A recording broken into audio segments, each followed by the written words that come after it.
사탄의 속임수에 대하여 계속해서 은혜를 나누고자 합니다. 신자들이 오해하는 부분 가운데 하나가 주님의 마음에 들게 무엇인가 항상 해야 된다, 그런 생각입니다. 최소한도 보답이라도 해야 되지 않겠는가. 그래서 체력기도도 하고 날마다 전도로 하러 다니고 정신없이 일을 합니다.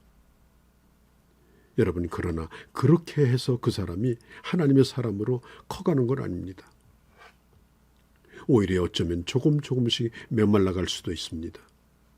자기 살을 깎아먹고 있는 겁니다.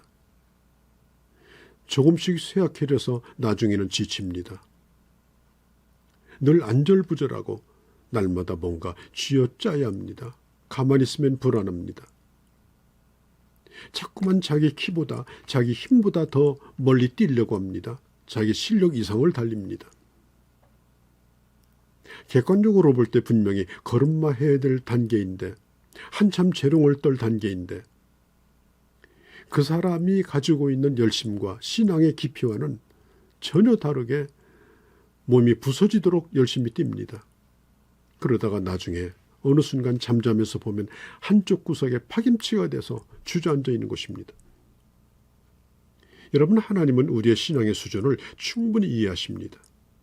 바지에다가 오줌 싸고 서 있을 나이면 주님은 그거 용납하십니다.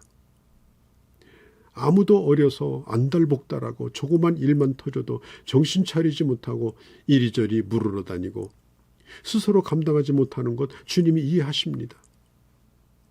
그건 이상한 일이 아닙니다. 당연한 일입니다. 어리기 때문에 그렇습니다. 우리가 교회 안에서 처음 예수 믿자마자부터 새벽기도 나옵니다. 그럴 때마다 저는 겁이 납니다. 저거 어떻게 하겠는가. 새벽에 일찍 일어나는 거 쉽지 않습니다. 물론 그렇게 예배드리다가 말씀 듣다가 은혜 받을 수도 있죠. 그러나 상당수는 그렇게 하다가 지쳐서 나중에는 공예배까지 나오지 않습니다. 자, 우리는 신앙생활하면서 한 발자국 한 발자국 우리가 끊임없이 걸어가는 자세가 중요합니다. 그것이 하나씩 쌓여지고 그래서 몇 년만 지나가도 결국은 아주 괜찮은 신자가 됩니다. 이제는 새로운 세계가 보입니다. 점점 여물어져 갑니다. 내가 초신자 때는 그렇게 열심히 뛰어다녔는데 예수 믿은 지 오래되었고 이제 그럴듯하게 직분까지 받았는데 믿음이 떨어진 것 같고 열심도 없어 보이고 그럴 때에 우리는 스스로 좌절을 겪을 수도 있습니다. 속이 비어있는 강정 같은 그런 느낌을 스스로가 받기도 합니다.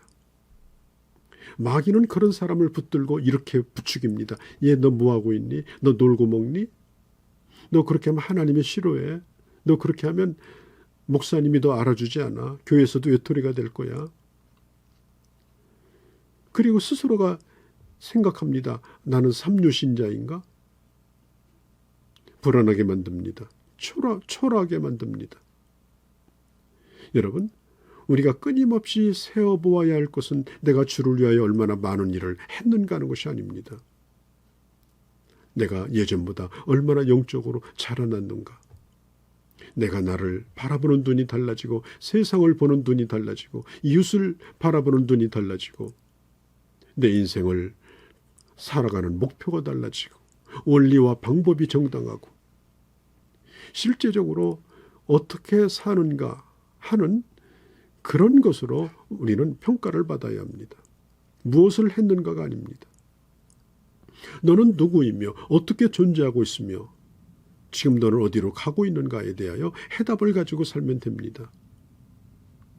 그래서 무엇을 하지 않는다 하더라도 초조하거나 두려워하지 않기를 바랍니다. 할 만한 때가 되면 합니다. 할 만한 힘을 주시면 넉넉히 감당합니다. 주님이 나를 사랑하기 때문에 누가 알아주건 알아주지 않건 항상 기뻐합니다. 내가 그 일을 꼭 해야만 된다는 강박관념도 없습니다. 다른 사람과 비교하면 쉽게 교만해지죠. 그래서 조금 교회 와서 일한 것이 오히려 자신의 살을 갉아먹는 시험에 빠지는 그런 결과들이 있습니다. 로마서 10장에 보면은 이스라엘 백성들이 품었던 열심, 이렇게 말하죠. 저희가 하나님께 열심은 있지만 지식을 쫓은 것이 아니다. 하나님의 의도 모르고 자기 의를 세우려고 하나님의 의에 복종하지 않았다라고 말합니다. 이스라엘 민족의 가장 큰 실패가 뭐냐면 하나님에 대한 열심은 있었지만 그 열심이 지식을 기초로 한 것이 아니었기 때문입니다. 하나님이 누구인지, 하나님이 뭘 원하시는지, 하나님이 받으시는 제사가 무엇인지 몰랐습니다. 자기 방식대로 열심히 하려고 하다가 실패한 겁니다. 이렇게 하면 하나님이 좋아하실 거라고 생각하고 그저 자기 소견에 오른 대로 산 겁니다. 그래서 결국은 하나님이 주신 율법을 가지고 기쁨으로 순종한 것이 아니라 남을 비판하고 남의 눈을 빼고 남의 이를 빼고, 그래서 결국은 괴물과 같은 비판자로, 하나님의 말씀을 아는 지식이 결국은 그를 교만하게 만들고 망하게 만든 것입니다. 자, 우리에게 일하면 상을 많이 주고 일하지 않으면 내친다. 여러분, 하나님께서 우리를 그런 용병으로 부른 게 아닙니다. 너는 왜 가만히 있니? 그리고 맨날 우리를 데려다가 때리고 일시키는 팥쥐 엄마 같은 그런 분은 하나님이 아니십니다. 사탄이 그렇게 얘기합니다. 왜 너는 멍해가지고 그렇게 맥없이 가만히 있니? 그렇게 하면 너 하나님이 너 못마땅하게 생각해. 빨리 일해, 빨리 일해. 그래서 분수에 넘게 뛰고 일하다가 결국에는 나중에 파김치가 돼서 완전히 탈진이 되어버리는 겁니다. 여러분, 하나님이 은혜 주시는 대로, 하나님이 우리에게 은사를 주시는 대로, 하나님이 우리에게 힘 주시는 대로 여러분 감당하시면 됩니다. 일하다가 힘들지 않기를 바랍니다. 누가복음 10장에 보면 이 마르다 마리아가 나오죠. 이 마리아는 예수님의 턱 밑에 앉아서 하나님의 말씀을 듣느라고 정신이 팔려 있는데 이 마르다는 부엌에서 열심히 음식을 장만합니다. 그러다 마르다가 일하다 시험 들어가지고 신경질을 내고 이제는 예수님을 향해서도 예수님 제발 내 동생 붙잡아서 두고 그렇게 말씀만 하지 말고 좀 부엌으로 내보내시라고 주님을 비난하고 주님을 향해 화를 내고 역정을 냅니다. 이것이 바로 사탄의 역사입니다. 잘한 일이 아닙니다. 시험 든 것입니다. 일하는 것보다 예수님과 함께 즐기고 주님의 말씀을 듣는 것이 더 즐거워야 합니다. 뭘 해놓고 내가 이렇게 했으니 내가 이렇게 대접받아야 된다라는 그런 보상의식을 여러분 가지고 일한다면 결국은 사탄의 도구가 되고 맙니다. 은혜 주시는 만큼만 하십시오. 더도 말고 덜도 말고 하나님께서 힘 주시는 대로 하십시오. 그리고 그 일을 즐기십시오. 그러면 넉넉히 감당할 뿐 아니라 그 일로 말미암아서 내 영혼도 점점점 자라나게 되고 성숙해지게 되는 것입니다. 내가 이렇게 열심히 도와줬더니 목사님 내게 그만한 대가 주십시오. 하나님 나를 좀 알아주십시오. 여러분, 하나님은 그런 것에 속지 않습니다. 하나님께서 우리에게 원하시는 것은 뭡니까? 하나님의 자녀됨을 즐기면서 하나님의 자녀로서 하나님의 집을 돌보고 아버지를 사랑하고 그겁니다.